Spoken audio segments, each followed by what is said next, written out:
The question is that the bill be now read the third time. Kier Starmer? Yeah. Thank you, Mr. Speaker. This bill has never been fit for purpose.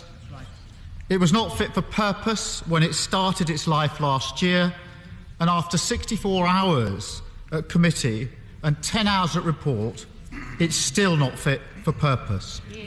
We have repeatedly pointed to 6 serious defects in the bill.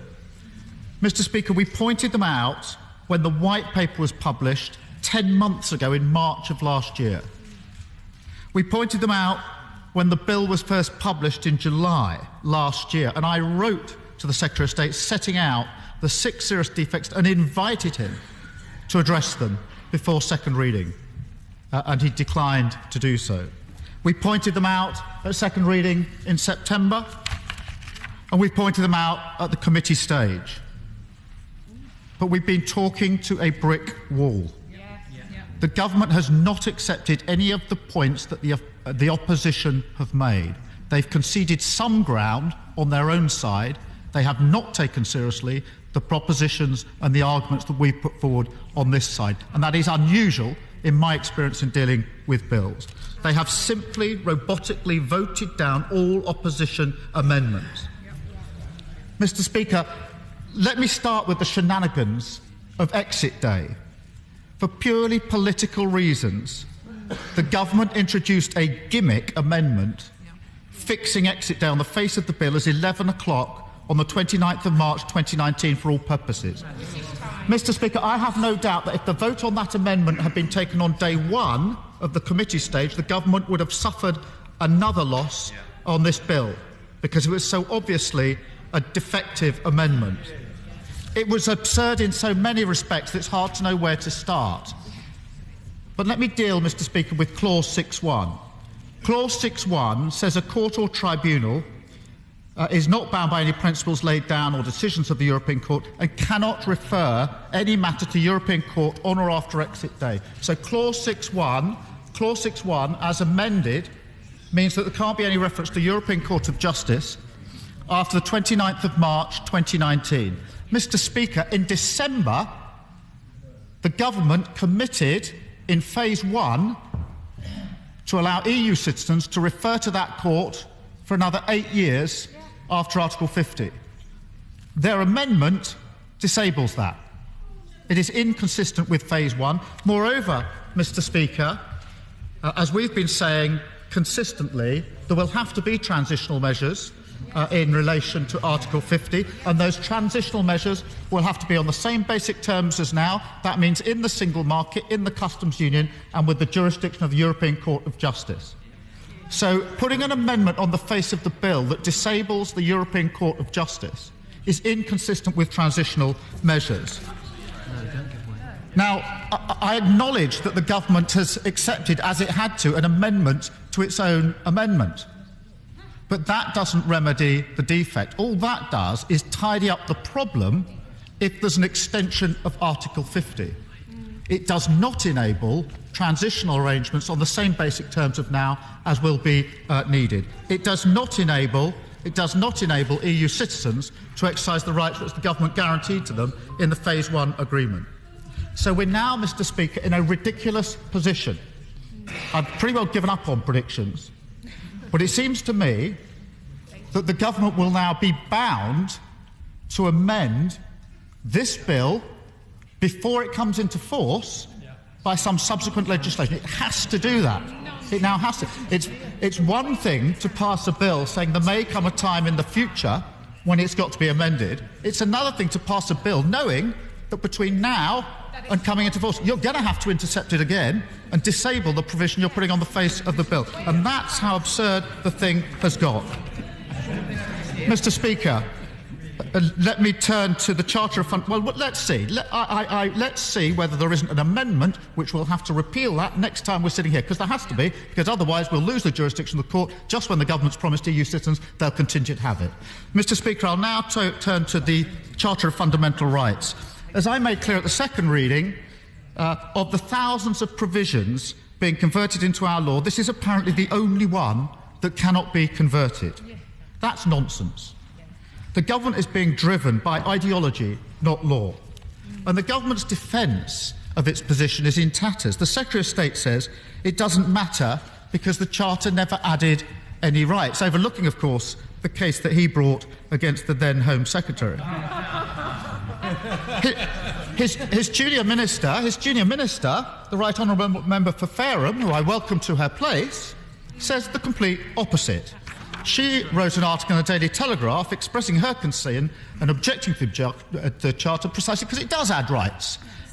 I don't think that's the only issue upon which she agrees to disagree with the Secretary of State. And I don't know what team meetings are like in these early days, but I'd certainly like to be a fly on the wall as they try to reconcile their irreconcilable views on how we deal with Brexit. The truth is, of course, that some of the rights are covered elsewhere, but others are not. The exercise the government carried out proves the point. It's deeply unpersuasive.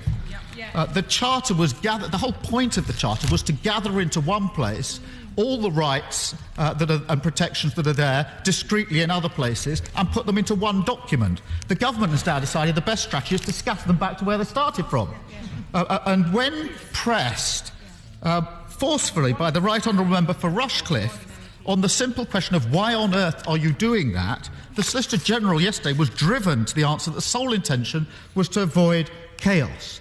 Well, Mr. Speaker, that's what the Charter looks like, a thin, slim document setting out the rights clearly.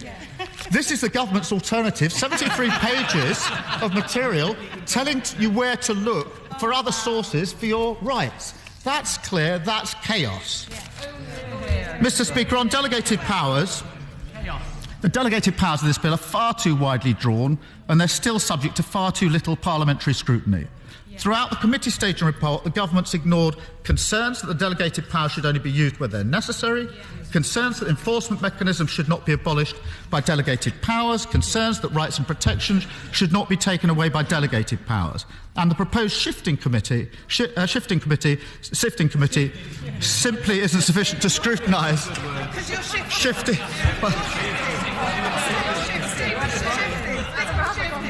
Mr. Speaker, looking up momentarily, I had shifty on my mind when I saw the Secretary of State. Mr. Speaker, that's not the only cause for concern. Until exit, many EU-derived rights and protections are protected because of our membership of the EU. That protection falls away as we leave the EU, and that's not an idle point. It leaves areas of employment law, such as transfer of undertaking, annual leave regulations and the working time directives, vulnerable to ministers with wide delegated powers, no longer protected. We're putting a simple position forward that ought to be primary legislation to alter those rights, and that's been rebuffed at every turn. Let me turn, Mr. Speaker, to the question of devolution and Clause 11 of the bill. I think there's a pretty united view on Clause 11 across the House, and that's that it's defective. That's the position that's been argued by Scottish Conservative members who've argued that it's not fit for purpose. The government said that they would table an amendment at report. We've had report. It's come and gone with no amendment. Unless now the Lords put this right, we have a bill with a serious defect on its face passing through this House. Now, Mr. Speaker, the government might have a defence. If this issue had arisen at a late stage. But this is one of the issues we pointed out in March 2017, and it's been pointed out by everybody who's read this bill since.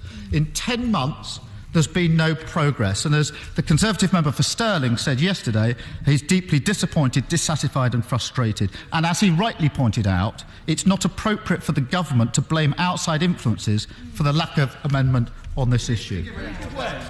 So honourable members on all sides of this House will have to ask themselves whether they're willing to wave through a bill that they know will weaken the devolution settlement and the devolved administrations. On this side, we are not willing to take that risk.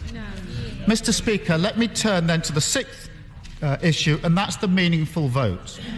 This is the one area where change has been forced by a vote in this House, and that's the meaningful vote on Article 50. The government, of course, fought that tooth and nail.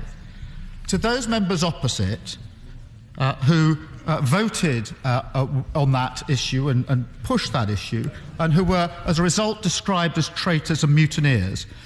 Can I just say thank you? Thank you for standing up for what was right when others told you to stay sitting down. That vote was an important step forward. As we've long maintained, it's crucial to ensure that this House has a say on Article 50.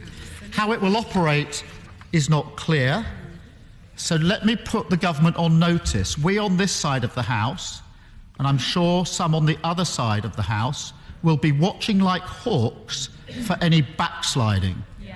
It has been described as a meaningful vote, and it must be meaningful. So let me be clear.